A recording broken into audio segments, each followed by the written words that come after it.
Hi everybody, it's Tanaya. If you're a subscriber, what's up? I'm going to show you guys how I trim my hair, and if you're new, girl, I do a lot of natural, tutorials, protective styles, so you need to come along and subscribe to the channel. And here we go. So I have straightened my hair. Check out my straightening video because I just straightened my hair like the same day or day before. And I need to trim my ends. So it's not that bad. I'm gonna zoom in for you guys so you can really see like what the heck is going on here. So here we go. Those are my ends for this section. Let me just grab some more hair to show you guys like what needs to go. So you see all that like frizziness, where your hair just isn't as dark anymore. That's because those are like dead ends. So yeah, I just had a little dance because it's time to get rid of the dead ends, honey. It's time to go. I know a lot of people like to hold on to their dead ends. I kind of just like got out of that mentality. When I went natural years ago, my last relaxer was in September 2015. When I went natural not so I could see like how long my hair could get. I just wanted healthy hair. Like, I don't know if you guys can relate, but every time I would get a relaxer or whatever, I'm gonna just zoom in so y'all can see, and I'm taking some shears. Every time I would get a relaxer, I always had to get a trim. I would get a relaxer like every 2 months. Sometimes I might stretch it 2.5, but it would really be like 2 months. Every time I had to get a relaxer, I always had to get a trim, right? And it will always be a lot off, and it just always seemed like my hair was never growing. It just seemed like my hair would just stay at the same length, like shoulder length, and it just wasn't flourishing.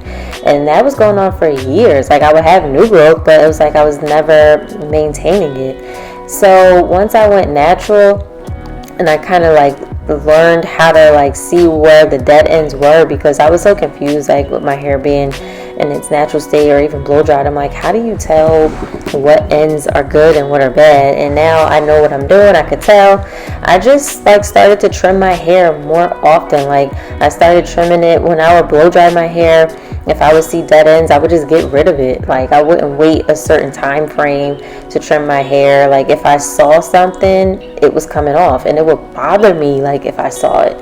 And this is weird thing. Like, if I cut my hair and I cut a lot, I don't care. But if somebody else cuts my hair and they cut a lot, I'm pissed. So I have been trimming my own hair for a very long time. I got it professionally trimmed like, I don't know, maybe 3 or 4 years ago at this point. It might have been like 2016. No, I think 2017. Yeah, it's been a minute since I had it like professionally trimmed, and she didn't cut off a whole lot. She did a nice job, but I've just been cutting it myself ever since. So my hair isn't the most even, but it's okay. And the reason why like I don't really be caring is because half the time my hair, not even half, most of the time my hair is in box braids or it's in some type of protective style. So I just focus on getting off the dead end. So as you guys can see, I'm taking my rat tail comb and I am just putting my hands all the way up until I kind of see that the ends look raggedy. Like, if they're not blunt straight like that, cut it off. So it's not that hard to see like what split ends are and what's like the good hair, because your hair should be like nice and dark and full from root to tip. Okay, so even right here, like, you can see a difference from where it was before and where it is now after just doing a light little trim. So I'm gonna let you guys just watch me trim the rest of my hair. It's really not that bad. If you're going to be doing this for the first time, maybe ask for help, or just go really, really slow and just do tiny pieces. And if you're nervous, if it's your first time doing it yourself, just cut off a little bit. Like, don't go crazy,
Alright, so here is my hair. It is done and trimmed. It looks better. It feels better. My hair is like thick from root to tip. I just have some two trouble spots in my hair. It's in the front. I have like, a short section. It looks like I have an outgrown bang, but that part of my hair really, I think, just broke off like a year or so ago, and I'm trying to grow it out, y'all, so we'll see. But this is how my hair is. I love nice fresh cut ends, because when you have split ends, it just doesn't look good. So I hope this encourages you to trim your hair more often, and stick around with me for more natural hair videos. I'll see you guys in the next one. Bye.